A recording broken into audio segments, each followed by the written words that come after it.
नमस्कार। अपना प्रदेश उत्तर प्रदेश उत्तराखंड देख रहे हैं आप। मैं हूं आपके साथ पूजा मोहन पांडे। बुलेटिन की शुरुआत करते हुए सबसे पहले आपको बता दें बड़ी खबर। इस वक्त की बड़ी और अहम जानकारी। सीएम योगी आदित्यनाथ का 2 दिवसीय काशी दौरा है। बाबा श्री काशी विश्वनाथ मंदिर में दर्शन पूजन करेंगे सीएम योगी आदित्यनाथ। विकास कार्यों की समीक्षा भी करेंगे। निर्माण स्थल का निरीक्षण होगा। कल मॉरिशस के पीएम के साथ में द्विपक्षीय वार्ता भी सीएम योगी आदित्यनाथ करने वाले हैं। दोनों देशों के विदेश मंत्रालय के अधिकारी भी इस दौरान मौजूद रहेंगे।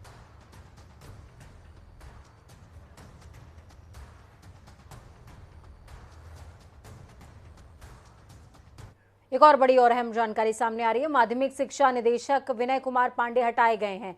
सरिता तिवारी को माध्यमिक शिक्षा निदेशक का कार्यभार सौंप दिया गया है। अपर परियोजना निदेशक थी सरिता तिवारी। विनय कुमार पांडे को निदेशक साक्षरता का चार्ज मिल चुका है।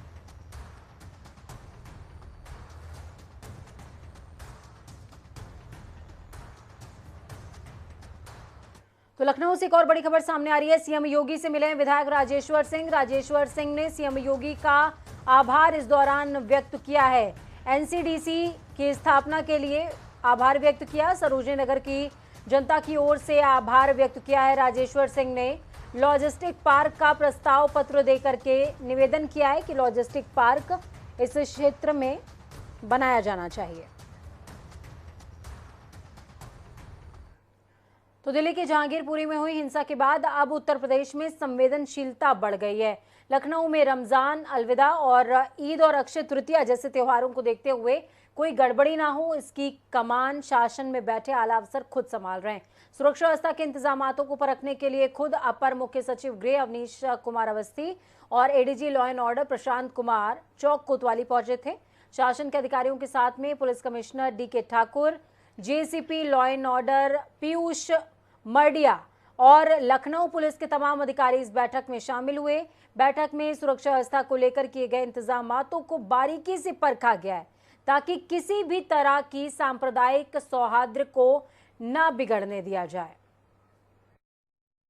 पुलिस के लिए, गृह विभाग के लिए दिए गए हैं। एक बेसिक निर्देश मुख्यमंत्री जी का है कि पूरे प्रदेश में अमन और शांति रहे और कहीं भी जो भी पर्व हैं, त्योहार हैं, वो जो है सकुशल भव्यता से मनाए जाएं। आज उन्होंने मुझे और एडीजी एलओ साहब को यहाँ लखनऊ की कोतवाली में इसलिए निर्देशित किया है कि हम लोग लखनऊ से ही शुरुआत करें और लखनऊ में जो त्योहार चल रहा है, रमजान चल रही है, उसकी जो तैयारियां हैं उसकी हम समीक्षा ग्राउंड लेवल पर देखें जरूर।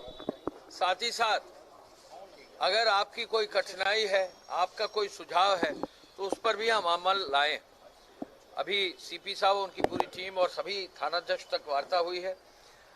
सभी माननीय धर्म गुरुओं से, जैसा मुख्यमंत्री जी ने बैठक ली थी, सभी से वार्ता हो गई है। हर सहूलियत जो दी जा सकती है वो दी जाएगी। शासन के एसीएस होम के साथ सभी अधिकारी यहाँ मौजूद हैं और शासन की तरफ से स्पष्ट निर्देश हैं कि परंपरागत तरीके से सभी पर्व त्यौहार मनाए जाएं और इस संबंध में शासन के स्तर से वीडियो कॉन्फ्रेंसिंग करके सभी फील्ड के अफसरों को ये बताया जा चुका है कि इसमें कोई भी विचलन न होने पाए। परंपरागत तरीके से सभी त्यौहार मनाए जाएंगे। इसके लिए निर्देश ये भी थे कि सभी धर्म गुरुओं से बातचीत कर ली जाए। उनके तरफ से भी अगर कोई स्टेटमेंट इस तरह का आ जाता है तो उससे सबको सहूलियत रहती है। तो हम लोगों ने पाया कि यहाँ पीस कमेटी की बैठकें हो चुकी हैं और उन लोगों के या तो लिखित बयान या वीडियो के बयान भी सभी धर्म गुरुओं के कालांतर में आ जाएंगे। आज एक महत्वपूर्ण जुलूस यहाँ था जो शांतिपूर्ण तरीके से संपन्न हुआ। आने वाले 21वीं रमजान की भी एक बहुत बड़ा जुलूस है और उसके बाद से अलविदा की नमाज जो पूरे प्रदेश में होगी और उसके बाद से ईद का त्यौहार होगा। गाजियाबाद के कविनगर थाना क्षेत्र में देर रात डबल मर्डर हो गया। कविनगर सेक्टर 4 स्थित वेब सिटी में 2 लोगों की गोली मारकर हत्या हुई है, जिनकी लाश एक प्लॉट के पास पड़ी हुई मिली। घटनास्थल से पुलिस को 8 कारतूस और खोखे भी बरामद हुए। दोनों मृतकों की पहचान जितेंद्र और हरेंद्र चंदेला के तौर पर हुई है। दोनों के शरीर पर गोलियों के कई निशान हैं। एसएसपी मुनिराज और कविनगर थाने की पुलिस मामले की तफ्तीश में जुटे हुए हैं। एसएसपी ने बताया कि शवों को पोस्टमार्टम के लिए भेज दिया गया है। दोनों व्यक्ति यहां कैसे आए और कौन कौन मौजूद था, किसने और क्यों हत्या की, इन सब बिंदुओं पर पुलिस छानबीन कर रही है। वारदात के खुलासे के लिए 3 टीमों का गठन हो चुका है। थाना कविनगर क्षेत्र में 112 का माध्यम से लगभग रात 9 और 9:30 के बीच में सूचना मिली थी। 2 डेड बॉडी वेव सिटी में जो काली फ्लैट है उसका आसपास 2 लोग का डेड बॉडी पर ऐसे सूचना मिला था। तुरंत सूचना मिलते कविनगर थाना का फोर्स और एसपी सिटी हम तो मौके पर आके हमने घटना से निरीक्षण किया। वहाँ पे 2 लोग का डेड बॉडी दिखाई पड़ा है। उनका ऊपर कुछ फायरिंग का निशान दिखाई पड़ा और मौके पर कुछ कार्ट्रिज, एम्प्टी कार्ट्रिजेस और जिंदा कार्ट्रिज मिला है। और अभी बाकी उसका दोनों का पहचान कराया हम लोगों ने। उनके पास जो मोबाइल मिला था उसके आधार पर दोनों लोग को हमने उनका परिवारजन की सूचना दी है। ये दोनों अभी तक फिलहाल पता चल रहे नोएडा बादलपुर चतर का रहने वाला ऐसे पता चल रहा है। अभी उनका परिवारजन आ रहा है, उसके बाद बाकी वेरीफाई होगा उन लोग क्या कर रहा है क्या है। हरदोई में बिजली के जर्जर हाईटेंशन तार खेत में गिरने से चाचा और भतीजे की बिजली की चपेट में आकर मौत हो गई, जबकि उसका बेटा गंभीर तौर पर घायल हुआ है। उसे उपचार के लिए लखनऊ रेफर कर दिया गया। घटना के बाद साथ ही रह रहे किसान के साले ने 2 लोगों की मौत के बाद फांसी लगाकर आत्महत्या कर ली। गांव में एक साथ 3 मौतों के बाद मातम पसरा हुआ है। घटना की जानकारी के बाद मौके पर पहुंची पुलिस ने तीनों शवों को पोस्टमार्टम के लिए भेज दिया। तो वहीं अब पुलिस पूरे मामले में कार्रवाई करने का दावा कर रही है। आपको बता दें ये पूरा मामला टडियावा थाना इलाके के पूर्वा देवरिया गांव के मजरा ककहरा का बताया जा रहा है, जहां पर चाचा और भतीजा खेत में सिंचाई कर रहे थे। इसी दौरान करंट लगने से मौत हुई है। वीरपाल और उनका भतीजा सत्येंद्र कुमार और उनका पुत्र अनुराग कुमार ये सिंचाई कर रहे थे खेत में, और वहीं 11,000 लाइन का तार जो है टूटकर तारों पर गिर गया, जो खेत में जानवरों को बचाने के लिए लगाते हैं। और ये लोग उस तार से जो आग निकली उस आग को देखकर खेत से बाहर निकलना चाहे। अब जैसे ही खेत से बाहर निकलना चाहे बस वैसे ही ये दोनों तार को उठाया, बस दोनों तार की चपेट में आकर इन दोनों लोगों की मौके पर ही मृत्यु हो गई। और अनुराग कुमार भी झुलस गया है, जो सरकारी चिकित्सालय हरदोई से रेफर करके लखनऊ भेज दिया गया है। वहाँ उसका इलाज चल रहा है। और उसी के सदमे में देखते हुए और उनका साला रमेश कुमार वो आज आत्महत्या कर लिए शाम को, और ये सब विद्युत विभाग की लापरवाही से हुआ है। झांसी के सदर क्षेत्र में तैनात लेखपाल का रिश्वत मांगते हुए वीडियो सोशल मीडिया पर वायरल हो रहा है। वीडियो में आरोपी लेखपाल एडीएम के नाम पर रिश्वत मांग रहा है, जिसमें लेखपाल एक युवक से काम के बदले में रिश्वत की डिमांड करते नजर आ रहा है। वीडियो वायरल होने के बाद एसडीएम ने आरोपी लेखपाल संदीप को सस्पेंड कर दिया। वहीं उसके खिलाफ सीपरी बाजार में भ्रष्टाचार निवारण अधिनियम और आईपीसी की धाराओं के तहत केस दर्ज कर लिया गया है। चेक देते हैं हम, चेक लेने की बात। अगर चेक को रिश्वत थोड़ी चेक में जाती है, रिश्वत तो कैश में जाती है। कम से कम 50% हम एडवांस लें, 50% एडवांस। तो साहब कह रहे हैं कि रिश्वत थोड़ी ना कैश में जाती है, रिश्वत चेक में नहीं जाती, रिश्वत कैश में आती है, तो रिश्वत देनी पड़ेगी। हरदोई जिले में रिश्तों को शर्मसार कर देने वाला मामला सामने आया, जहां पर 1.5 बीघा जमीन के विवाद को लेकर बड़े भाई ने छोटे भाई की चाकू से गोद कर निर्मम हत्या कर दी। बचाने दौड़े पिता को भी चाकू मारकर घायल कर दिया। पिता को घायल अवस्था में उपचार के लिए मेडिकल कॉलेज में भर्ती कराया गया। तो वहीं हत्या की वारदात की सूचना के बाद मौके पर पहुंची पुलिस पूरे मामले की गहनता से पड़ताल कर रही है। पुलिस का दावा है कि जल्द ही हत्यारे को गिरफ्तार करके जेल भेजा जाएगा। हत्या की ये वारदात हरदोई जिले के कोतवाली पिहानी इलाके के रेंगाई गांव की है, जहां पर राम किशुन के बड़े बेटे राधे श्याम ने छोटे बेटे विजय पाल, जिसकी उम्र 35 वर्ष है, उसकी चाकू से गोद कर निर्मम हत्या की है। पिहानी में ग्राम रेंगाई को पता लगा है आज प्रातः अर्ली मॉर्निंग 1.5 बीघे जमीन के विवाद को लेकर के भाइयों में झगड़ा हुआ, जिसमें एक बड़े भाई ने राधे श्याम ने चाकू मारकर अपने छोटे भाई की हत्या कर दी। वह उसके पिता भी घायल हैं। इसके मृतक के पत्नी की तहरीर पर मुकदमा लिखा जा रहा है, वो अभियुक्त की तलाश की जा रही है। वैसे तो प्रयागराज को पहचान दिलाने के लिए बहुत सी चीजें प्रयागराज में मौजूद हैं, लेकिन प्रयागराज को असल पहचान दिलाने वाले प्रयागराज के बहुत से लोग भी शामिल हैं। जिसमें प्रयागराज के रहने वाले राजीव मिश्रा हैं। राजीव अब तक हजारों लोगों को ब्लड डोनेट करके उनकी जिंदगी बचा चुके हैं। राजीव लोगों से ज़्यादा ब्लड डोनेट करने के लिए उनको जागरूक भी करते हैं। राजीव को वैसे तो पूरे प्रदेश में कई सम्मान मिल चुके हैं, लेकिन उनके सम्मान में एक का सम्मान और जुड़ गया जब राजीव मिश्रा को कनाडा में ब्रॉम्पटन यूनिवर्सिटी ने अपने डायरेक्टर की मानद उपाधि से नवाजा है। आपको बता दें कि राजीव मिश्रा अब तक 83 बार पूरे देश का भ्रमण करके ब्लड डोनेट कर चुके हैं।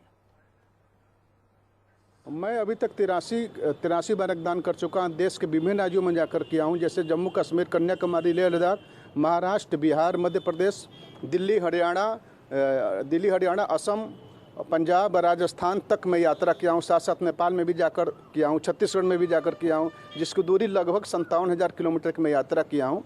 और जो गूगल के अनुसार विश्व में इतना यात्रा करने वाला शायद मैं हूँ।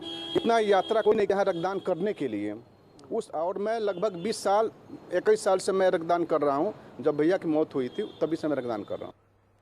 आपको बता दें कि राजीव के बड़े भाई की जो मृत्यु है वो रक्त के अभाव में हो गई थी, तो उसी के चलते राजीव लगातार ये महादान कर रहे हैं। रक्तदान महादान होता है, आपको भी करना चाहिए। जिसको भी ज़रूरत हो उसको रक्तदान कीजिए, क्योंकि ज़िंदगी से बचाने से बड़ी जिम्मेदारी कोई नहीं होती। वक्त छोटे से ब्रेक का है।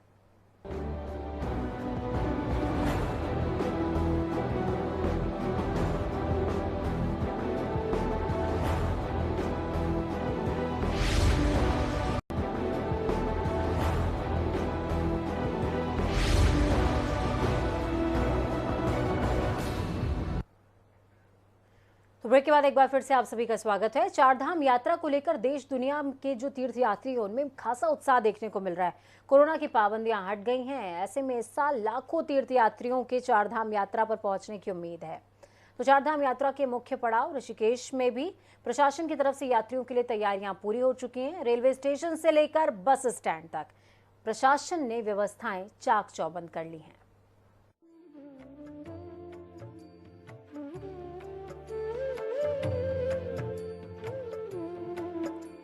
चारधाम यात्रा 3 मई से शुरू हो रही है।